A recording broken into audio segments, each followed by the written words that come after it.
এই শীতে আমি আপনাদের সাথে শেয়ার করবো আমি মুরগির বাচ্চা কীভাবে সুস্থ রাখবো বা বড় বড় মুরগিকে।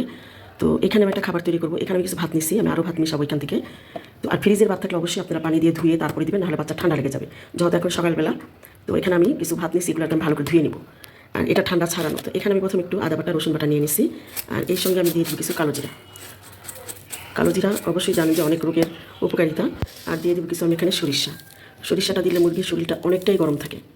তো এখন আমি এর সাথে মিশাবো গমের ভুসি মিশাবো, আর সেই সাথে মিশাবো ভাতের মার। তারপর আমি মুরগিকে খেতে দিব। এখানে আমি গমের ভুসি নিচ্ছি, আর এখন এই উপকরণগুলো একবার মিশিয়ে দিব, বাকি ভাতগুলো দিয়ে দিব। এখন মার দিয়ে ভালো করে মেখে তারপর মুরগিকে খেতে দিবেন, দেখবেন কি মজা করে খাবে।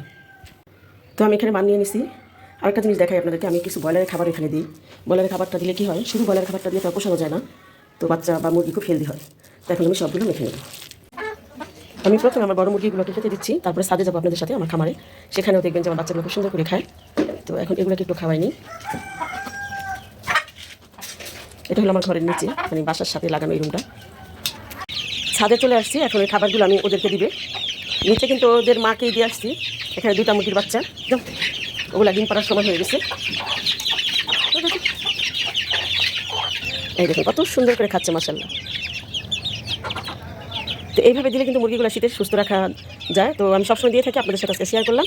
যারা মুরগি খামারি আছেন বা যারা মুরগি কম বেশি পালেন, তারা কিন্তু এইভাবে মাখিয়ে সব কিছু দিয়ে খাওয়াইতে পারেন, তাহলে আর কোনো ওষুধের দরকার হবে না।